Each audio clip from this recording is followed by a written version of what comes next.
The most extraordinary transformations often begin in the most shattered circumstances. Along a desolate stretch of highway, a grief-worn single father stops to assist a desperate mother and her famished twin daughters. Little does he know that this simple act of compassion will ignite a sequence of events destined to transform all their fractured lives.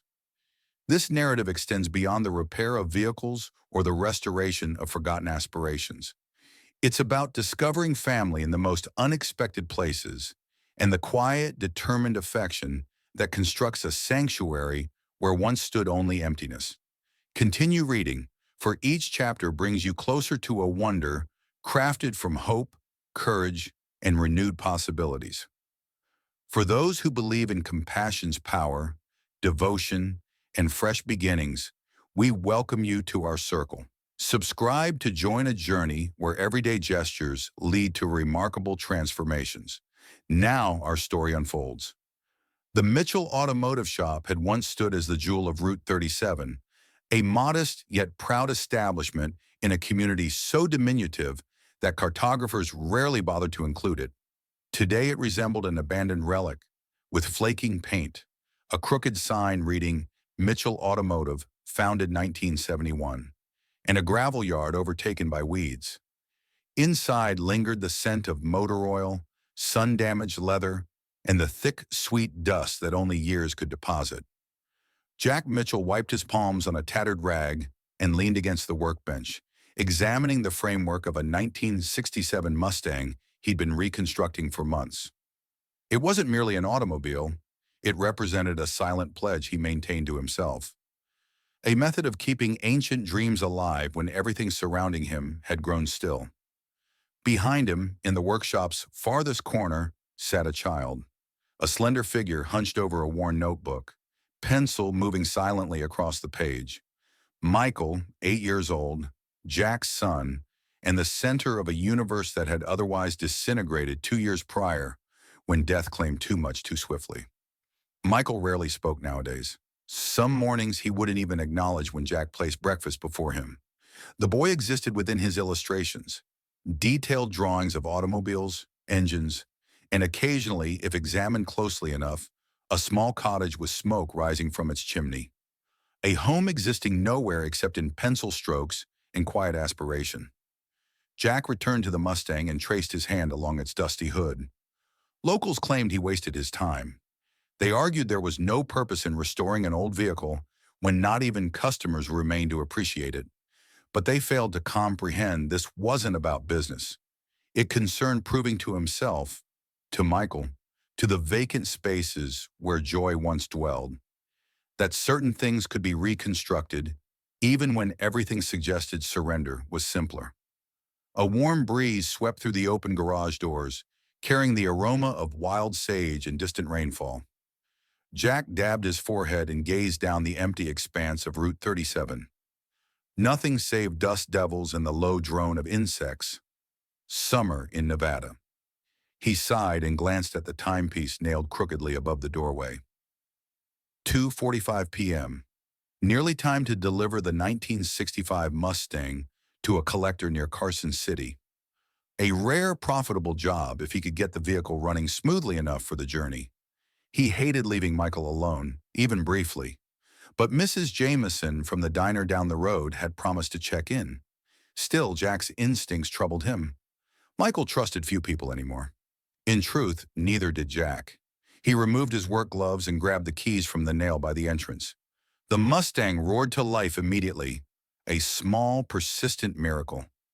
Jack permitted himself an infrequent smile. Minor victories, he thought. You embrace them where found. Before departing, he approached Michael, kneeling to meet the boy's distant gaze. Hey, buddy, he said gently. I'll return before nightfall. Mrs. Jameson's just next door if you need anything. Michael nodded, a slight movement barely perceptible unless watching for it. Jack squeezed the boy's shoulder, wishing, hoping for more, but knowing better than to insist. As he carefully backed the car from the garage, he caught a final glimpse of the place. Sunlight cut through the dust in golden ribbons, illuminating the cluttered workbenches, the oil stains on the floor, and Michael, small and solemn, hunched over his notebook. For just a moment it resembled a postcard from a forgotten America, where diligence and heartache intertwined with quiet dignity. The journey stretched long and solitary. The road shimmered beneath the desert heat. Jack adjusted the rearview mirror and caught his own reflection.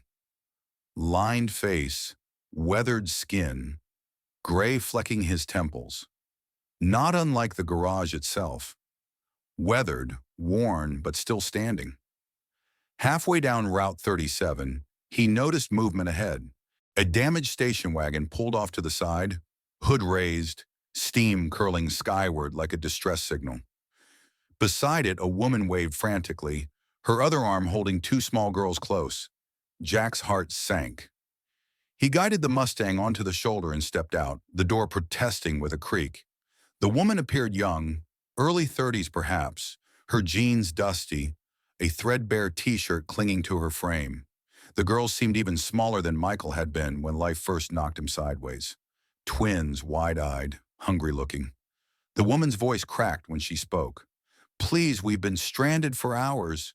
We have no water left, and the girls haven't eaten since yesterday." Jack needed no further explanation. Something in her expression, defiant yet desperate, penetrated every guarded instinct he had developed since the world taught him caution. He nodded once. "Pop the hood," he said gruffly. Then he glanced at the girls who clung to her legs like saplings in a gale. "Let's get them some shade." She hesitated momentarily, then reached into the car, retrieving her tattered backpack. The girls clutched her hands as they stepped carefully into the sliver of shadow cast by the Mustang. Jack examined the station wagon's engine. Overheated. He could repair it probably with an afternoon, and parts he didn't carry in his pocket, but the vehicle wasn't what needed immediate attention. "You folks from around here?" he asked. The woman shook her head. Her voice, when it came, was steady but fragile. "Just trying to reach somewhere better." A beat of silence passed between them, thick with unspoken words. Jack wiped his hands on his jeans, glanced back toward town. The garage, Michael waiting, the empty house with its two quiet rooms. "All right," he said finally. "Let's get you all somewhere safe first, then we'll determine the rest." The woman blinked rapidly, fighting tears she clearly preferred to conceal. "Thank you," she whispered. Jack grunted, guiding her and the girls toward the Mustang. As they climbed in, he noticed the faintest smile from one of the twins. The kind of smile that hasn't learned deception yet. And for the first time in a long while, Jack felt it. A shift. Subtle, small, but genuine. Perhaps, just maybe, some things weren't beyond salvation after all. The drive back to Mitchell Automotive passed quietly, filled only with the rumble of the Mustang's engine and the soft, uneven breathing of the two little girls in the back seat. They held hands tightly as if afraid the world might attempt to separate them if they loosened their grip even briefly. Emma, the woman's name he had learned as she slid cautiously into the passenger seat, kept her gaze fixed on the horizon. Her hands trembled in her lap, fingers twisting the frayed strap of her backpack. Jack drove with one eye on the road and the other flickering toward her occasionally, noting the signs of exhaustion, the silent calculation etched into the firm set of her jaw. She was accustomed to fighting alone. That much was evident. It wasn't his place to ask questions, not yet. Still, he found himself wondering, where had she come from?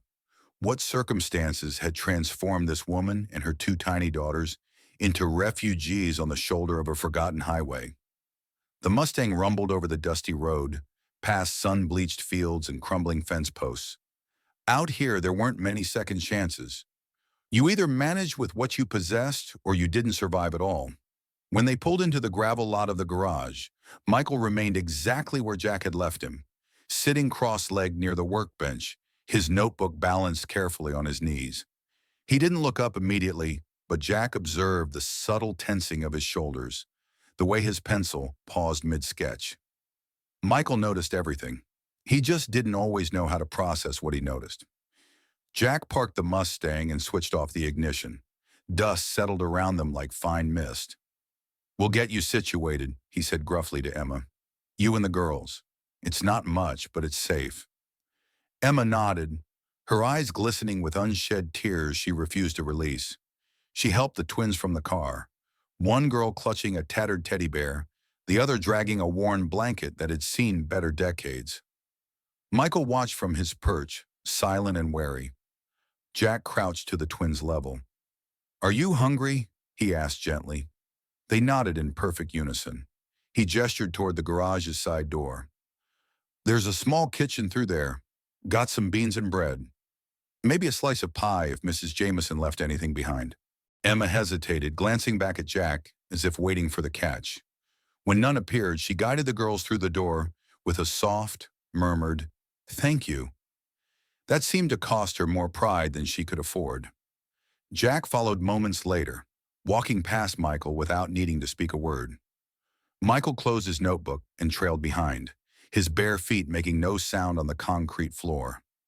The kitchen was as plain as kitchens came: a battered formica table, four mismatched chairs, a stove older than Jack himself, and a humming refrigerator that sounded like it was contemplating retirement. Still, there was food, and presently that represented luxury. Jack opened a can of baked beans and emptied them into a pot without ceremony. He found a half loaf of bread on the counter and set it out, slicing it thick, the way his mother used to do on Sunday afternoons. He moved with quiet efficiency, conscious of the small eyes watching from the table. Michael stood stiffly in the doorway, clutching his notebook like a shield. He hadn't spoken yet, but he hadn't retreated either, a small miracle itself. When the food was ready, Jack ladled beans into bowls, placed a piece of bread on each plate, and set them before the girls. He glimpsed their faces, the way they attempted to mask their hunger out of politeness, the way their hands trembled slightly as they gripped the spoons. Emma sat last, her posture rigid, her fingers white-knuckled around the bowl. "You're safe here," Jack said quietly, more to her than the girls. For a moment, she didn't respond. Then she lowered her head, shoulders sagging as if some unbearable weight had finally slipped from her back. The girls ate with fierce, almost mechanical determination, not wasting a drop. Michael drifted closer, hovering near the table, his eyes darting between the twins and his father. Jack pulled out a chair and gave him a slight nod. Michael hesitated. Then slowly, awkwardly, he sat down. It wasn't much. It wasn't laughter or conversation or even trust, but it was something. And in a place like Mitchell Automotive, where the walls echoed too often with silence, something was everything. After the girls finished eating, Emma helped them wipe their hands with damp cloths Jack found in a drawer. The sun was beginning to sink, casting long golden shafts of light through the dusty windows. "I'll examine your car tomorrow," Jack said, leaning against the counter. "Tonight, you and the girls can stay here. Got a couple of spare cots in the back office. Not fancy, but better than the roadside." Emma opened her mouth, perhaps to protest, perhaps to insist they didn't want charity. But then her gaze fell on the twins, curled together on one chair, their faces slack with the bone-deep exhaustion only children could wear so openly. She closed her mouth and nodded. "Thank you," she said simply. Jack inclined his head. "No need for speeches out here. Kindness didn't come with price tags or conditions. It came because someday you might be the one stranded on the roadside." He turned to Michael, who was now sketching something new. A Mustang, maybe, or a dream only he could see. "Come on, kiddo," Jack said. "Let's prepare their beds." Michael looked at him, really looked at him for the first time all day, and then without a word he stood, closing his notebook with a soft thump. As they set up the cots together, working side by side in the fading light, Jack experienced something he hadn't felt in a long, long time. Hope. It wasn't loud. It didn't shout or blaze like fireworks. It was small, quiet, but it was real. And sometimes out here where the world forgot to look, that was more than enough. Morning arrived slowly to Mitchell Automotive. Sunlight slipped through the cracked windows, painting long rectangles of gold across the concrete floor. The air carried the scent of warm metal, old dust, and something sweeter. Something that hadn't lingered here for a long time. Life. Jack stirred from the battered recliner he had dragged into the garage years ago. His back ached, his shoulder complained, but for once he didn't mind. He rubbed his eyes and listened. There it was again, the small, precious sounds he hadn't heard in too long. Children not crying, not shouting, just being. The soft giggles of the twin girls drifted from the office, punctuated by the occasional creak of springs as they bounced on the old cots. Emma's voice followed, low and warm, corralling them with a kind of tired affection that made Jack's chest tighten. He swung his legs off the recliner and stood, the floor cool against his bare feet. Across the room, Michael was already awake, perched at the kitchen table with his sketchbook. The boy was drawing with quiet intensity, his small fingers smudged with graphite. Jack watched him momentarily, marveling again at how Michael had changed since yesterday, how the arrival of two giggling, stubborn little girls had loosened something within his son's heart. It remained fragile still, like a fledgling testing its wings, but it was there, and that was enough. Jack moved to the stove, setting a battered coffee pot to percolate. The aroma of brewing coffee soon filled the room, rich and comforting. He searched through the cupboard, found a few more cans of beans, and decided they would suffice for breakfast. Perhaps Mrs. Jameson could spare some eggs later if he made the trip. He heated the beans slowly, stirring them with an old wooden spoon that had belonged to his mother. The girls shuffled into the kitchen first, their hair wild with sleep, dragging their blanket between them like a shared shield. Emma followed, her face pale but composed. Jack served them bowls of beans and slices of thick bread cut from the loaf he had saved. Michael watched the girls eat with quiet fascination, as if still deciding whether they were real or just another of his sketches come to life. Emma sat across from Jack, her fingers curled around a chipped mug of black coffee. For a while neither spoke. The silence wasn't heavy, though. It felt companionable, like two people sharing a porch swing, content just to exist in the same space. Finally, Emma cleared her throat. "I can repay you," she said, voice low but steady. "I mean, not immediately, but I can work, clean, cook, whatever you need." Jack shook his head slowly. "You owe me nothing," he said simply. "Sometimes people just need a little breathing space." Emma blinked at him, and for a moment Jack thought she might cry, but she swallowed it down, lifting her chin in a stubborn, almost defiant gesture. "I'm not accustomed to handouts," she said. "Neither am I," Jack replied. "That's why this isn't one." He nodded toward the garage bay where the Mustang framework waited under a tarp. "Could always use another pair of hands." Emma followed his gaze and released a soft, surprised laugh. "I don't know anything about cars," she admitted. Jack smiled, the expression rare and unpracticed. "You'll learn." The girls finished eating, and after a few whispered consultations, decided the most important thing in the world was to explore every inch of Mitchell Automotive. Michael shadowed them silently at first, his notebook clutched to his chest like armor. But soon enough, curiosity overcame him. Jack watched as Michael showed the girls the old tool cabinets, the hoist that hadn't functioned properly in years, even the secret stash of candy bars he kept in the bottom drawer of his desk. Lily and June, untroubled by the dust and clutter, treated each discovery as a treasure beyond price. When Michael finally laughed, a soft, startled sound like the first chime of a distant bell, Emma turned sharply toward Jack, her hand flying to her mouth. She didn't speak. She didn't need to. They both understood the moment's significance. It wasn't just a laugh. It represented a crack in the armor, an indication that perhaps, just perhaps, the boy who had been locked within himself was finding his way back. As morning stretched into afternoon, Jack and Emma worked together in the garage bay. Jack showed her how to sand rust from fenders, how to check for cracks in the engine block, how to handle the old tools with the respect they demanded. Emma learned quickly, her hands nimble, her brow furrowed in concentration. There was something familiar about her, something that spoke of hardships endured and dreams buried deep, but not extinguished. When the sun stood high overhead, Jack called a break. He retrieved a dusty cooler from beneath the counter and found a couple of root beers still cool enough to drink. They sat side by side on the tailgate of an old pickup truck parked outside, sipping in silence. Michael, Lily, and June played in the dirt nearby, building elaborate structures from scrap wood and hubcaps. Emma gazed at the vast, empty horizon. "Thank you," she said again, so quietly Jack almost missed it. He didn't answer immediately. Instead, he watched the children, their laughter rising into the bright, unforgiving sky. "You needn't keep thanking me," he said finally. "Helping others. That's simply what we're supposed to do. Somewhere along the line, we all forgot that." Emma turned, studying him with an intensity that made him shift slightly under her gaze. "You're a rare kind, Jack Mitchell," she said softly. He shrugged.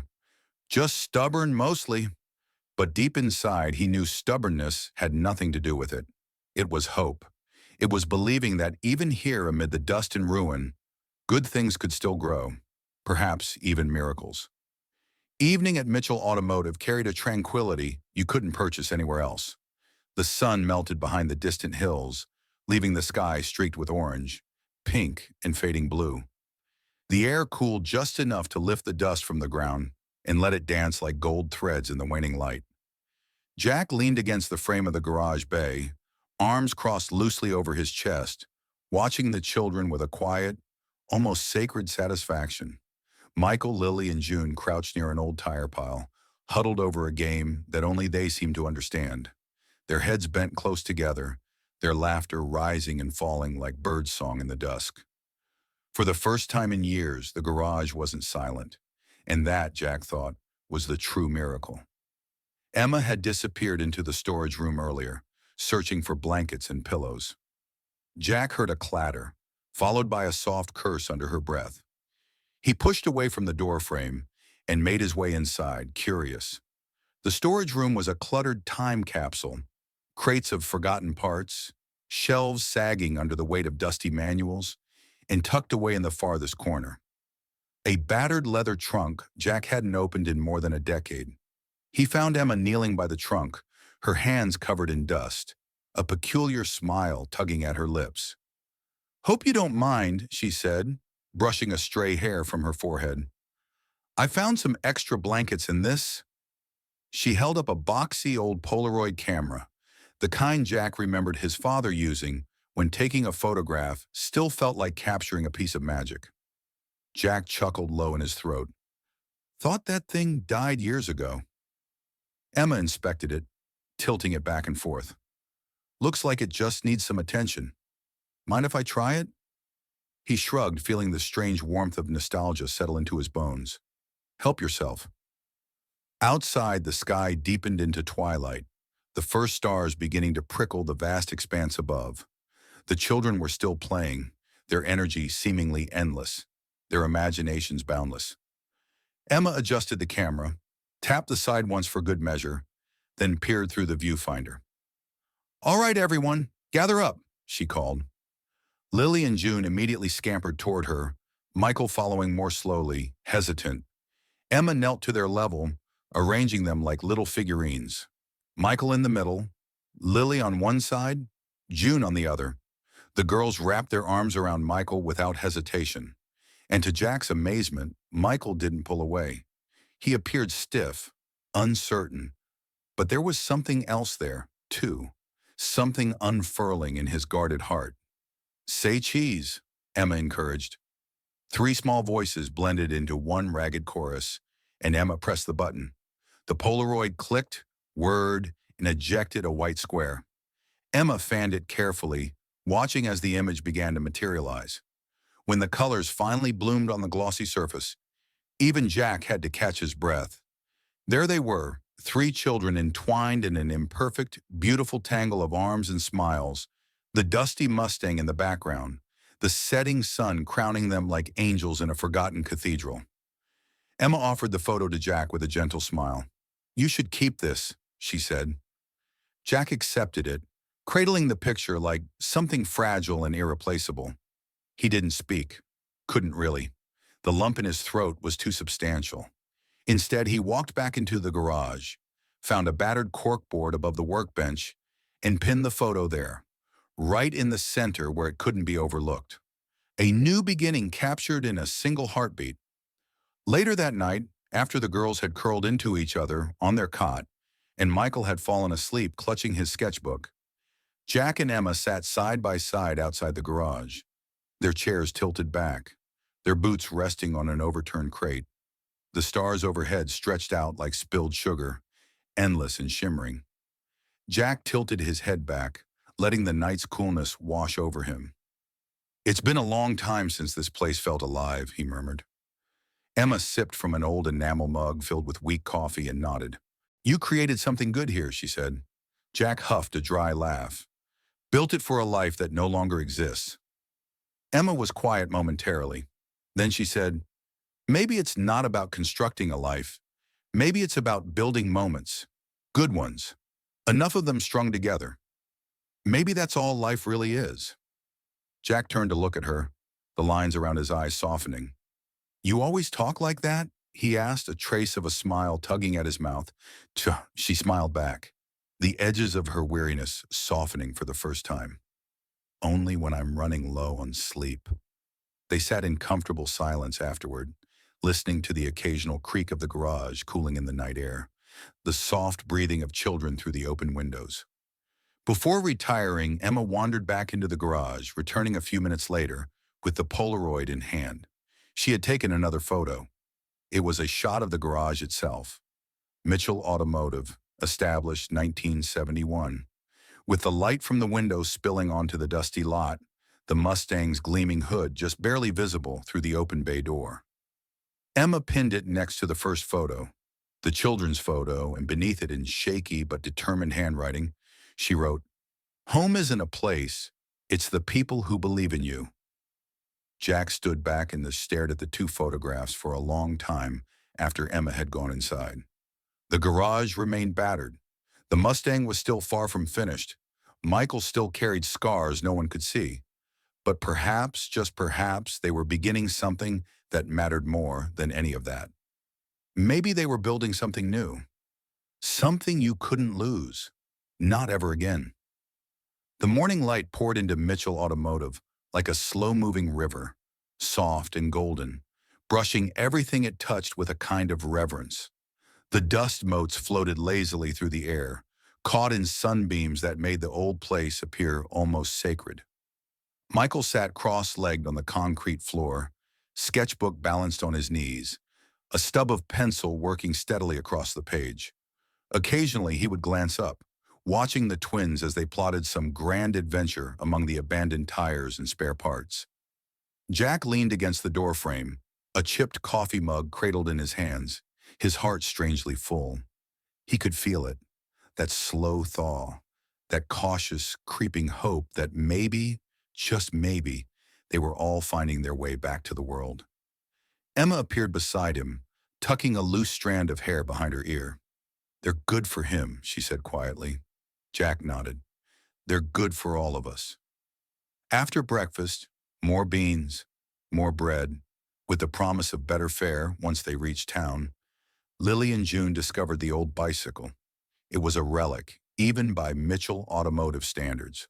Rusted frame, sagging tires, paint peeling away in jagged scars. Jack had intended to dispose of it years ago, but had never found the heart to do so.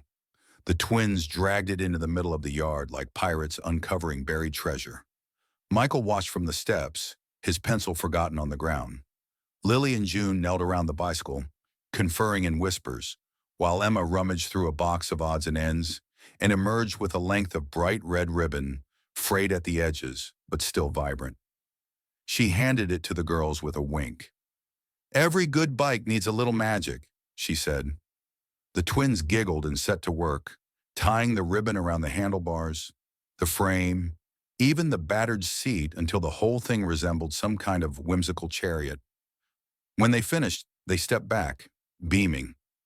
Michael edged closer, curiosity drawing him forward, despite himself. Lily held out the bike like an offering. Michael shook his head, stepping back, fear flickering across his face. But June, with the infinite patience only a child could muster, walked up and gently placed the ribbon-tied handlebars in Michael's hands. "You can do it," she said simply, as if it were the most obvious truth in the world. Jack held his breath from the doorway. He had tried before. God knew he had tried to get Michael back on a bike, back into the sunlight, back into life. Each attempt had ended with tears, silence, walls built higher and thicker. But this was different. This was friendship, pure and uncalculated. Michael gripped the handlebars tighter. His knuckles turned white. He placed one foot on the pedal, wobbled dangerously and nearly toppled. Lily darted forward, steadying him. June clapped her hands and shouted encouragement. Emma moved to stand beside Jack, her hand brushing his lightly, grounding him. Michael tried again, and this time he moved just a few feet. Awkward, jerky, uncertain. But he moved. The twins ran beside him, laughing and cheering, and Michael's face, taut with concentration, cracked into a grin so wide, so fiercely bright, that Jack had to blink hard against the sudden sting in his eyes. Michael laughed. A real laugh, rich and ringing and utterly free. And Jack felt something inside him break wide open.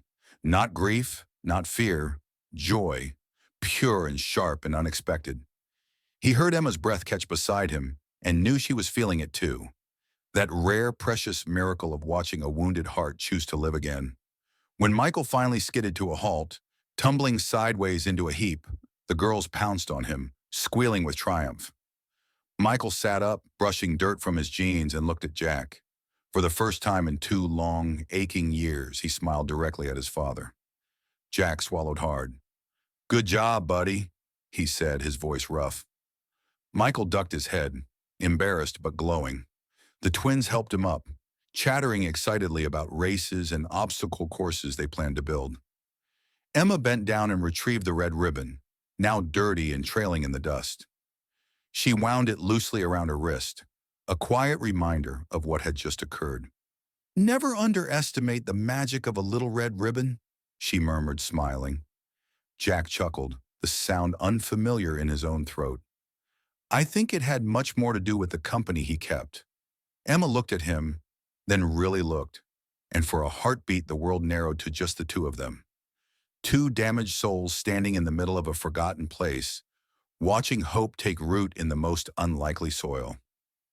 That night after supper, when the children were dozing in a tangle of limbs on the cots, Emma sat with Jack on the old wooden steps outside the garage.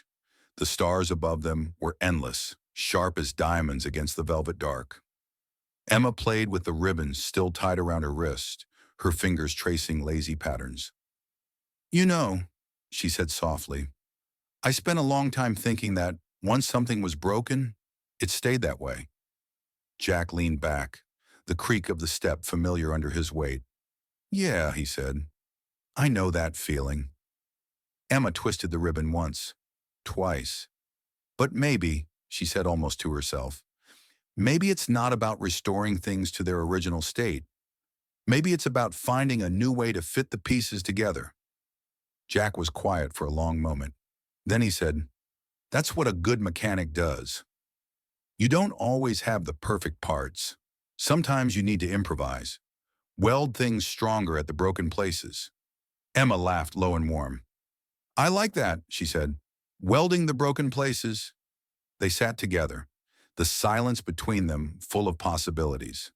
Inside, the children stirred in their sleep, safe and whole, and utterly unaware of the miracle they had set in motion. And out under the boundless Nevada sky, Jack Mitchell realized he wasn't just repairing old Mustangs anymore. He was repairing something far more valuable. He was repairing home. The next morning dawned with the kind of golden brilliance that made even the battered Mitchell automotive appear almost handsome. The garage door stood wide open, admitting the warm breath of summer, and somewhere overhead a solitary hawk circled lazily in the endless blue sky. Jack leaned over the Mustang's chassis, hands deep in grease and determination. The 1967 Fastback had remained idle too long. Its body was rusted through in places, its heart, the engine, silent and reluctant. But something had shifted inside Jack since the previous night, since Michael's laughter and the red ribbon fluttering like a battle flag against the sky. Perhaps the car didn't need to be perfect. Perhaps nothing did. Maybe it just needed to run again. like them. Inside the garage, Emma sat cross-legged on the concrete floor, a large piece of butcher paper spread before her. Michael knelt beside her, holding a freshly sharpened pencil, his tongue poking out the corner of his mouth in concentration.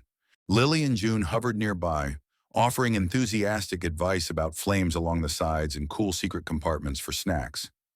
Emma smiled, patient and endlessly encouraging. They were designing their Mustang, not just restoring it, reimagining it. "Tell me what you'd want it to look like," Emma said, tapping the paper with the pencil. "This is your car, too." Michael hesitated, the pencil poised midair. Then he began to draw. Slow initially, tentative, but then with growing confidence, sweeping lines, bold curves, fierce angles. Jack watched from a distance, pretending to be absorbed in the engine. But every few seconds, his gaze shifted toward them. Michael, who had once barely spoken above a whisper, now animatedly explained the differences between fastbacks and coupes, about the importance of weight distribution, about how red wasn't just a color, it was a feeling. Emma listened like he was revealing the secrets of the universe, and in a way, he was. Hours passed unnoticed. Emma and Michael filled the paper with dream after dream. A Mustang with a deep cherry red paint job, black racing stripes, and a dashboard lined with small personalized engravings.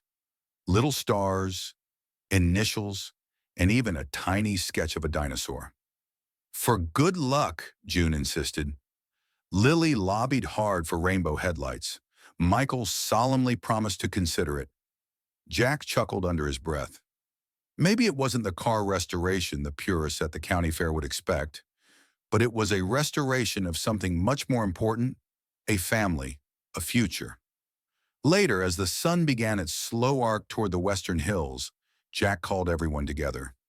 He unrolled an old blueprint he had kept tucked away, a schematic of the 1967 Mustang's original factory design.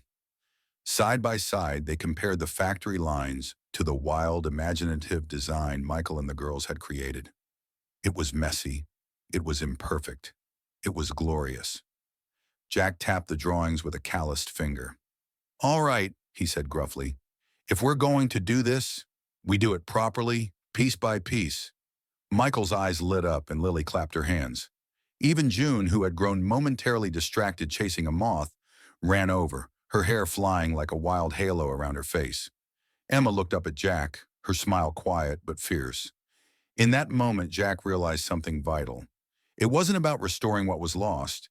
It was about building something new from broken parts.